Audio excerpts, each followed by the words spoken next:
Vernomatic Productions. Are you ready?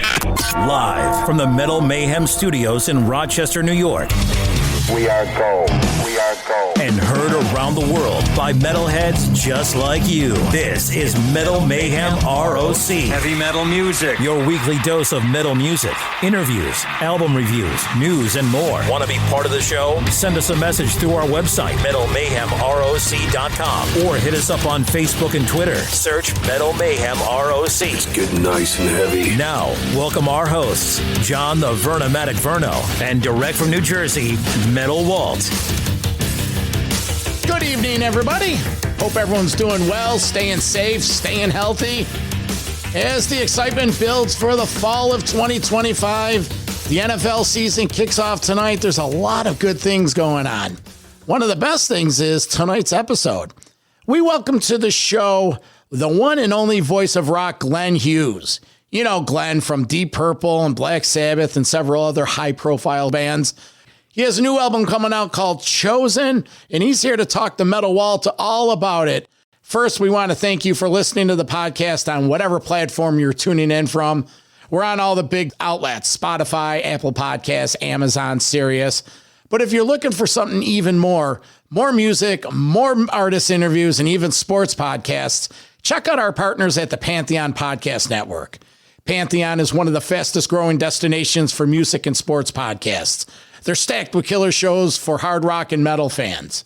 You'll find the Metallica Report, the official podcast from Metallica themselves. You'll find the 100 Songs That Define Heavy Metal, hosted by Metal Blade Records founder Brian Slagel, and Rock Strapped, where sports heroes share their passion for metal, hosted by our buddies comedian Don Jameson and Sirius XM DJ Keith Roth. All great stuff, and we're proud to say Metal Mayhem ROC fits right in with our Pantheon siblings. So for more information, visit pantheonpodcast.com. Like I said, tonight's show, the one and only voice of rock, Glenn Hughes. Metal Walt, give us the backstory on this interview. What's it all about? Well, first of all, to set the record straight, when we set our goals and objectives out in the beginning of the year, he was one of the guys I said was on my, to get list. So Glenn has been on tour since before the pandemic on the Deep Purple live show, right? And it's honestly, John, it's been going on too long. And I'm kind of like in a happy way. I'm glad he's coming back with some new music. He hasn't put a solo album in a long time, 8-9 years. He comes back with his touring band. They're writing and recording the album. And, one thing I loved about Glenn is if you've read his autobiography, this guy is committed to his, let's say, spiritual side. He admitted in the interview he's into Buddhism, and he writes songs about the human condition. And all of this ultimately leads to him remaining healthy, remaining sober. And that's the most important thing. And he gets a little philosophical in the interview. So, the album's good. And, we didn't have all the time in the world to go back into his long history. But we talked about some really cool things. A lot of it focused on his relationship with Tony Iommi. And there's just enough stuff there that I think all of our metal fans are going to love it. Well, that's awesome that you're able to, you set your mind to it and then you got him and he's one of your favorites. That's awesome. So that's coming up in just a second. But first, a quick reminder.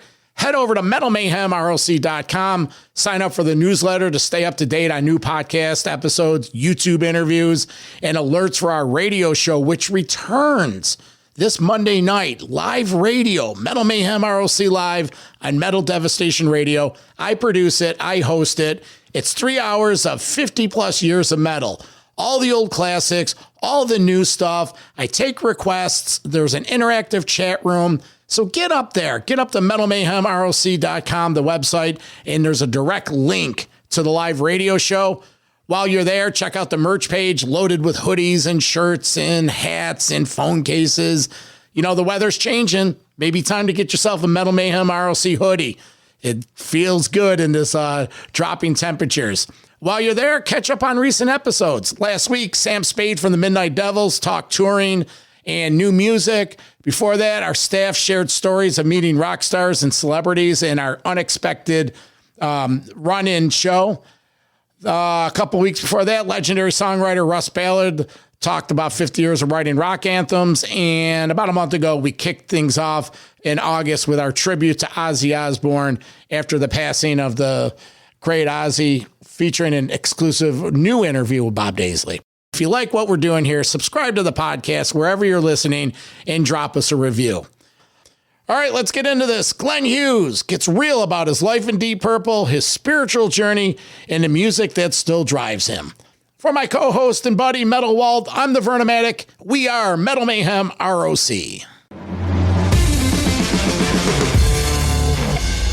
Today's guest is a musician affectionately known as the voice of rock, the legendary Glenn Hughes. He's like the busiest guy in rock and roll in 2025, but today he joins us to talk about his new solo album, Chosen. Glenn, how are you? I'm fine. How are you? Fantastic. So, little icebreaker here, but I'm located in New Jersey, and I got to know this guy back in the 2000s who used to host these backyard parties that he used to play out in Carlstadt, New Jersey. His name was Mike. Right. So That's yeah, right. so you and I, August 2007, I was at that party. It was fascinating. So yeah, you remember those parties? I do. Mike's a really good friend of mine. God bless him. Yeah. Yeah, I was one of the guys, my friend and I, we were heckling you in a good way. We were shouting all the songs out from the 7 Star album. And I remember when I kept saying Heart Like a Wheel, you kept saying, am I getting a request for Captain and Tennille? Well, there you go. It was funny, Glenn. I remember that night, that afternoon, that you played a few Stevie Wonder songs, and it's funny, ever since that point, every time I hear Stevie Wonder on the radio or on Sirius XM, it magically comes to me. I'm like, my God, there's so many similarities between Glenn and Stevie. So was he an inspiration to you, and did you ever get a chance to work with him? Well, he's always been an inspiration. I met Stevie in 1974 when I was making an album with Deep Purple at the record plant in Los Angeles, and Stevie was in the same studio next door. So we met, became friends, and we've been friends ever since. And it's not, look, in my opinion, he's the greatest singer ever, but it's the way the way he lives his life and the way he's with his family. And he's such a calm, considerate man, you know. Yeah, you could definitely see that. He'll be on one of my bucket lists. I've never seen Stevie Wonder, but maybe I should try to see him at some point in time. So, Glenn, you released a fantastic autobiography in 2011, and it kind of well documents your darkest periods of your life, and you return to a healthy mental state and physical state. But you know, anytime I listen to your body of work, it's so autobiographical, but how would you describe your influence of your higher power? Something that you you give a lot of credit to your higher power. What is that guiding force to you now in 2025? It's everything to me. Without my belief that I have a higher power, of course, I choose to call it God, you know. But really, it's not about religion for me. It's about spiritual progression, going back to the source, which is the being within, you know, not external. It's not the flesh. It's about the soul that I am, and we are. And, you know, I've been studying Buddhism for 15 years, and I'm in a place now where my life is very calm in a crazy world. And you see a lot of that coming out on the new album, and we'll get to that in a few minutes. But you've had an action-packed 2025. I mean, I think you've done a little bit of everything, it seems. I mean, you have this album coming out, but you've also been maybe wrapping up the classic Deep Purple Live. Is that cycle finally coming to an end? Yeah. That was last year, and, you know, I'd been doing it for a couple of years, and for me, I wanted to go back to being Glenn, you know, with all my other work I've done, solo, of course, and new songs, which are very important. Yeah. It's funny. I was thinking about that. I saw the classic Deep Purple before the pandemic in New Jersey and then after the pandemic. So it's definitely been going on for a while. Yeah. The Yngwie Malmsteen tour, that was a great one in New York City. Okay. That was great. Yeah, I noticed. I was looking at some tour history. So you guys played Dubai. I don't know of any other rock artists playing Dubai. What's the experience like playing there? No, it was great. I mean, I enjoyed that tour I did with the co-headline with England. Did you come to the Manhattan show? Yes, it was at the place right in Times Square. Yeah, I love that show. I love that tour, by the way. It was great. But for me, Dubai was,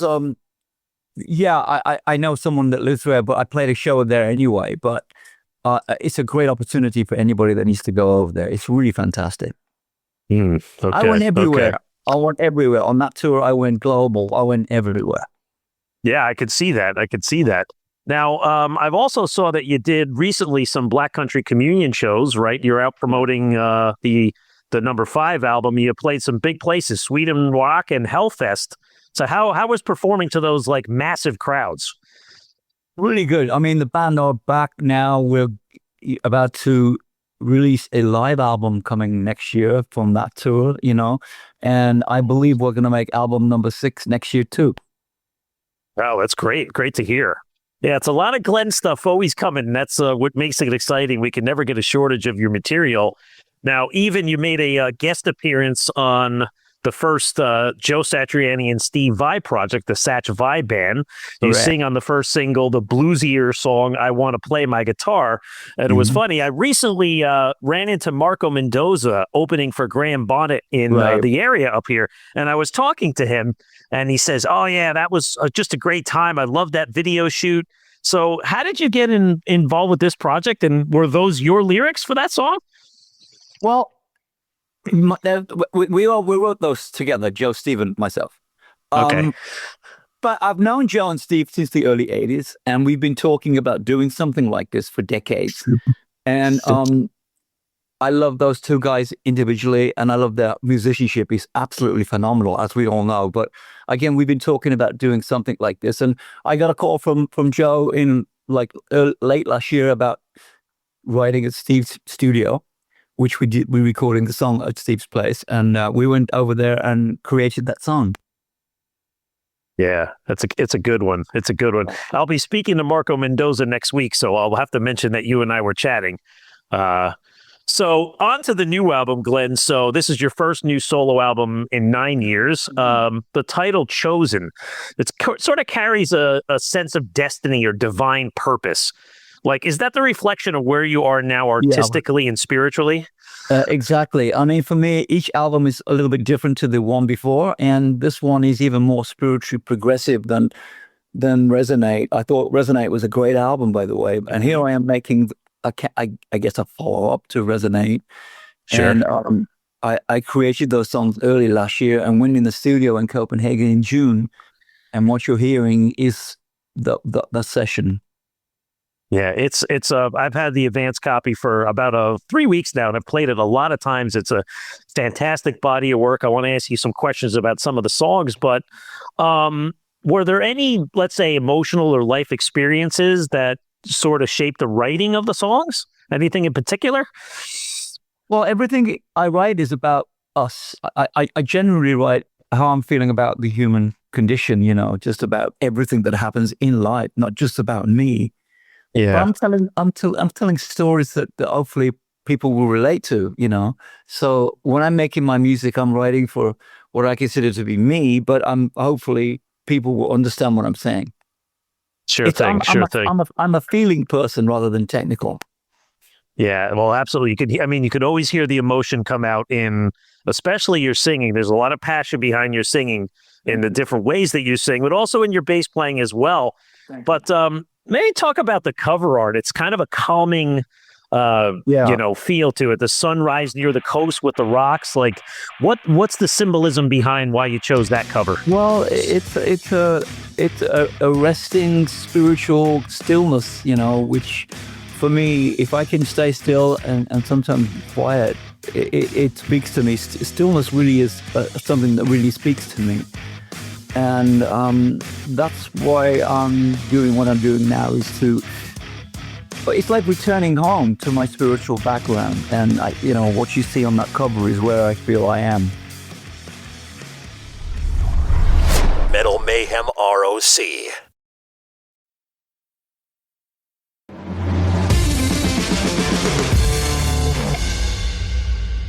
Today's guest is a musician affectionately known as the voice of rock, the legendary Glenn Hughes. Today he joins us to talk about his new solo album, Chosen. So I've noticed that you're using your touring band on this album. So Soren Anderson and Ash Sheehan. I mean, both of those guys, they are beasts. I mean, again, going back to that Palladium show. But how did you approach the songwriting, let's say, in the instrumentation on this record? Well, I wrote, up in my studio, and I wrote songs that would transfer. It's basically a vocal album. There's not really a lot of histrionics on guitar and drums, so I wanted it to be really about the vocals and the song, So it's not really anything more than a vocal album. Yeah, I could see that. So there's so much variety in the songs. I mean, there's 10 songs on the album, and I've kind of mentally I've placed them in these different buckets, and I want to ask you about a few of them, but obviously, you have 2 singles out there so far, Chosen and Voice in My Head. You have videos for these. These songs they're very upbeat and rich with great harmonies and melodies. So maybe talk a bit about these songs and why you chose those to be your singles. Well, they jumped out at me, and I think, both of those songs are, each song has its own meaning, but those 2 songs jumped out at me to be the first songs I released. It's difficult because I recorded the album now over a year ago, so it's like a little old for me. But again, I think it's a good representation of what I was doing last year. This year's completely different. So with me, everything changes year by year. Yeah, I see that. You're right. And for any artist that records material, you're right. You are promoting it and eventually going and performing it live. Yet again, you've been living with it for maybe a year or more. So that's right. Yeah, that's the evolution of music. So a couple of my favorite tracks that I call, these are the heavy, groovy, dark songs on My Alibi and In the Golden. Some amazing bass work on these shows. But these ones, I love it because there's so much variety, but they're big and bright. They got these great choruses, yet they're fast and heavy and a bit frantic at times. So comment on those tracks. They're dramatic songs, When I write a song, it's like I go. Each song is different, as you can see and hear with what I do. And those 2 songs are groovier, heavier tracks, And I wanted to portray different genres on this album. You can't really label Glenn Hughes. It's difficult to label what I do, Of course, it's in the rock. When you look on the rock, you see Glenn Hughes. But with me, there's obviously R&B and soul and a little bit of jazz in there too. Mm-hmm. Yeah, well, you see the variety. I mean, you could go into, let's say, a song like The Lost Parade, right? Initially, I said, oh my God, this is a really heavy, heavy riff. And my mind said, oh my God, this sounds like maybe something Alice in Chains or Soundgarden would have, like almost a riff from them, but it's just mid-paced and slower, but just amazing vocal work on that one. It's a heavy, heavy track. Again, each song is different. Yeah. With me, with this album, I wanted to do everything, a little bit of everything, not just like a one directional sounding thing or drop D like doomy things. That's not who I really am, as you know, but I do play those things sometimes. But I like to keep changing, I always like to I kind of like to take risks, and that's who I am. Yeah, well, I will say my favorite song on the album is Hot Damn Thing. I can't get enough of that song. Okay, and I know how that one kind of ties and complements Black Hat Moan, right? Because they both have, they're funky, but that Hot Damn Thing, man, I don't know, Glenn, it makes me, I'm 55 years old, but I imagine like this is like a spunky, sexy 70s rocker, like something you would have written with Tommy Bolin or your Trapeze mates. It's a very awesome track. It's like 1974, isn't it? Yeah, absolutely. Yeah, I love that. I love that track. So I hope that one gets into the set list. But maybe my other favorite is Come and Go, because it shows that different side of you. It's soulful, it's subdued, yet it's bright and melodic. It's a really nice, it's a beautiful track. Thank you. Yeah. Yeah, it's the only really slow song on the album. I wanted to only have one slow song on this album. Yeah. And that song was about people coming and going and leaving and staying. Some people stay for 1 year, some people stay for 1 day, and they go and they come back, and it's just the circle of life. Yeah, right. It's I mean, obviously we talk about it sometimes about, birth and death, but it's also people coming and going in your lives, right? They may still very well be alive, but we all have those experiences, right? In our family or friends, you look back in time and you say, well, you know what? That person was an important part of my life then, and they always will be, but they're just not in the present, right? I'm sure someone out there will relate to that song because it's specifically about, love lost and finding new love and regaining oneself and becoming grounded. Yeah, absolutely. So, Glenn, now getting into touring, I speak to a lot of artists on the show, and it's a lot of American bands too, but it's like there's just something here that it seems like artists like you have such a bigger reach outside of the U.S. So as a solo artist, like why do you think this is? And like, how do you go out and decide where you're going to play around the world? Like you're going to go out and tour for this. Where do you start? Yeah, well, for me, obviously, I'm British, but I've been living in America most of my life. But I have when I got sober, I had a couple of hit songs over there that weren't released in America. I think I have a fan base, a larger fan base in Europe. I'm changing that now. I'm doing more shows in America. So I always pretty much start in Europe. I love Europe, but I love America. I love playing here, So I see that you are starting your tour over in Europe in only a couple weeks in September, hitting the UK. What are plans? And how do you go about putting a show together? Like I was thinking to ask you this crazy question, but is there ever a Glenn Hughes show where you say, you know what, I'm not going to do any Deep Purple. I can't. I have so many other things I have to pick from. I think with this tour, there probably won't be much Purple at all because I have so much work for my solo career. Yeah. And, I want to revisit Trapeze, so that's really important. That first band for me was the moment I came Glenn. Yeah. You can hear the youthfulness in my voice back then, and I want to go back there again. I don't like going back too much to do anything anymore. I'd rather go forward and play what's coming out with new music. But this tour for me means a little Deep Purple, only very, very little, maybe one song, maybe no more than one, no two, Yeah. But I want to revisit a lot more music. Yeah, that's good to hear. Now, will you pencil in some U.S. dates maybe at some point? Is that possible? We are planning to do a tour next year for sure. Oh, that's good to hear. That's good to hear. Well, Metal Mayhem ROC will be out there supporting you guys. So, Glenn, we wish you the best of luck with the album and the tour. Want to ask a couple things about some of your back history. So, me personally, I'm a big Black Sabbath fan, and I'd like to just comment a little bit about the 7-star, but it's slightly different twist to this. I know there was always so much negativity placed toward this in terms of, okay, it wasn't supposed to be a solo album. Then, of course, there was the ill-fated U.S. tour dates and that kind of thing. But at the end of the day, when you put the CD on, it's this amazing body of work. So from your perspective, give me a positive that you took out of that whole experience.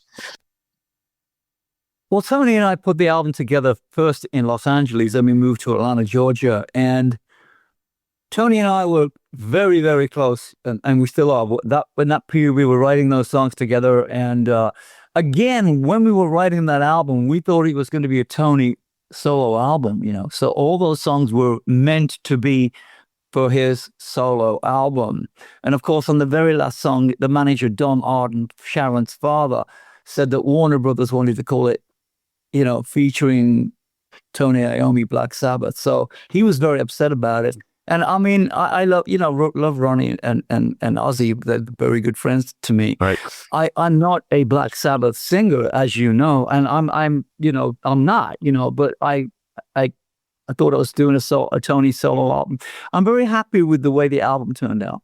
Yeah, it's still one of those. I'm a big fan of that period of the band where, you had Tony Martins and Glenn and even Ian Gillan in there. So that one stands the test of time. But I don't know, this probably has occurred to you, but it's the 20th anniversary of the Fused album, which seems hard to believe that album came out 20 years ago. And I think that's a highly underrated album. songs like Dopamine, Grace, and just the other day I played the last track on the album, I Go Insane, which clocks in at 9 minutes, and it blew me away, Glenn, as if it was like the first time I ever heard it. So what do you recall from that experience, writing and recording? Let me give you, just in case anybody out there needs to know why the album wasn't really promoted. Tony and I had done the album. Then Tony and I went on a press tour of Europe. And during that press tour, Tony got a call from Sharon saying, hey, we want to do the first Ozfest in 3 months. And we need you, Tony, need to be involved. So Tony and I and Kenny Aronoff were booking a tour, global tour, to promote Fused. And that all came to a head when Sharon called Tony to say we're going to do the first Ozfest. So that was the reason why Fuse really wasn't promoted. And I think it's one of the greatest rock albums of that decade. Oh, it's fantastic. Any of the listeners should pick that album up again. I'm curious, have you ever performed anything from that album live? No, but I think I will do soon. All right. That sounds great. All right. I mean, I'd vote for the last song on the album, but that's going to chew up 10 minutes, so maybe you can't do that one. But maybe. Hey, you never know for the U.S. audiences. So, Glenn, I also, when Ronnie James Dio passed, I was really, really heartbroken by that one. And I actually flew over to London when you did that tribute show with Heaven and Hell. Oh, okay. I was in attendance for that one. I went all the way over there because I had to be there. But that had to be an emotional show for you to play. But being in the audience, it was amazing to hear you sing his body of work. Can you take us back to that day and what that meant to you? Well, number one, Ronnie was one of my oldest friends. He lived with my neighbor in LA. He moved to LA to get close to me. And in like 1979, we were inseparable till the very, very end. And it was more than my honor to do that show for Ronnie. I would have done anything for him, and he would have done the same for me. So the reason I did that show was to honor and respect my dear friend. Yeah. Before the music, I had Ronnie's friendship, and his friendship meant everything to me. And we all know how graceful and grace Ronnie treated music and his fans. So for me to be included with Tony, Geezer, and Vinny and myself was an amazing moment. I'll never forget it. Yeah, well, I was happy to be in attendance for that one. That was a big memory for me. So, and I've even seen that you've been doing a little bit of work with Tony in 2025. You guys worked on the Robbie Williams song Rocket, but also, you know, Tony mentioned in a recent interview that he does have a body of work ready to be released at some point. And he mentioned that there's going to be one singer on it. So, of course, all the online trolls are saying it's either Glenn Hughes or Tony Martin. Now, I'm not putting you on the spot, but it would be cool to hear you again with Tony working. I don't know. Tony and I mentioned a couple of years ago doing something together, and we still may, but on this particular project, I'm not included. Okay. Or I haven't been writing with him. I imagine at some point I will, but not at this particular moment. Yeah, no problem. No problem. So, Glenn, I want to just go back to a couple more memories I have of you in the 2000s. This is the time where you were trying to build up your fan base a little bit more in the U.S. And I recall you did a special show at the John Varvatos Boutique, which was CBGB's. I was there, and it was like so cool because it was just a band set up in the living room. I even talked to Jeff Coleman about it when he was on our show not long ago. But I think if I have my memory right, you were talking about that may have been the anniversary of either Tommy Bolin's birthday or his death anniversary. And you know what? That I'll never forget getting tighter that night. And there was just something about that performance. So talk about your relationship with Tommy. And I feel like he's a guy that's still with you 40 years later. Well, he is. You know, I don't have any brothers and sisters. And when Tommy lived with me in LA, we were very, very close friends, a brother to me. And all through my time with Tommy in the band and off stage, we were very, very close. And when he passed, it really was, for all of us, it was awful. And for me, I've been living, Tommy lives within me, you know, he genuinely lives within me. I'll never forget him. we've lost a lot of people lately. Yeah. Another one yesterday, Terry Reed. So with Tommy, he was a very special young man. Very, very special young man. Yeah, it was. I know you. Most fans will say, "Well, Burn and Stormbringer are the albums they go to." The Glenn Hughes, David Coverdale era. I have a special place for "Come Taste the Band." There's just something about that album. The funk is different and it's refreshing, and I think that's the best of the three. Now, Glenn, you had a short-lived band called California Breed. And at the time, it had this 18-year-old kid named Andrew Watt who'd come on to become a huge superstar music producer. He produced Post Malone and Ozzy. That was a cool album and a good tour, but did you see something in him back then that you could imagine his fame was coming? I did. Julian Lennon introduced me to him at one of Julian's photography parties at the Sunset Marquee, and Andrew played me something on an iPhone, and I went, oh my God, the kid was so talented, is so talented. So I invited him over to my house, and he came to stay for a couple of days, and we started to noodle around playing some, and we started coming up with some really cool songs, which later would become California Breed. So I got Jason involved, as you know, and we went to Nashville to make an album with Dave Cobb. Yeah. And I thought the album was absolutely amazing. Yeah, that was a good one. I was at the show in New York City at the Blender Theater, it was called. So yeah, I followed your career. So Glenn, before I let you go, just a couple maybe thoughts on these recent passings. How did the Ozzy impact you? His passing? Were you friends with him? Did you have a working relationship with him at any point? Well, yeah, I mean, I've known Ozzy and Geezer and Tony and Bill since 1970 when they took off that year with Paranoid, and I was very friendly with them back then. So I've known those guys for 55 years. So when we lose someone, we as the general public lose someone, we lose icons and famous people. But I've lost family members, you know. Yeah. Ozzy was one of my closest friends, especially in the 70s when we lived 8 miles from one another. He spent a lot of time at my house. I spent a lot of time at his house. Yes.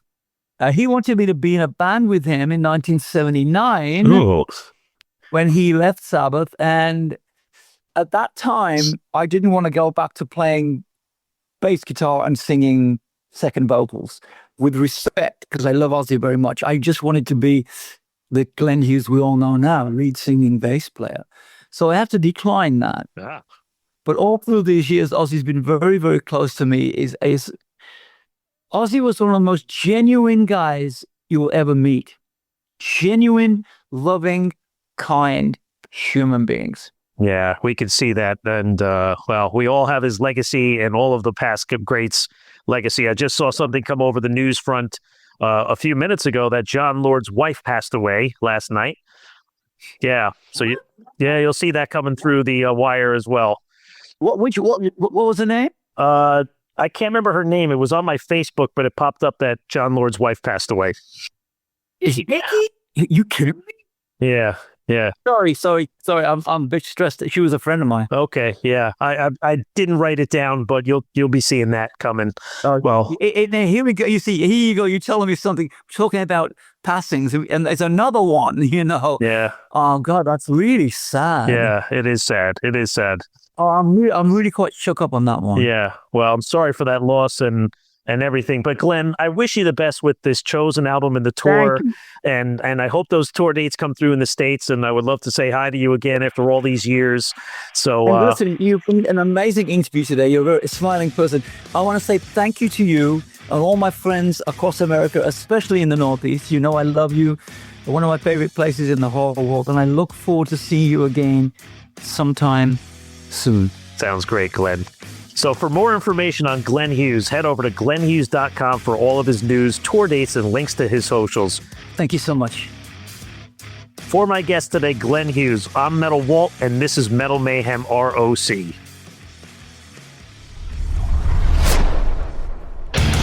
Metal for life. Thank you for listening to Metal Mayhem ROC. Check out our website at metalmayhemroc.com for information on podcasts, archives, links to all our live radio shows, and all sorts of info. Please like, follow, and share with everyone, even your non-metal friends. And always remember to keep it heavy.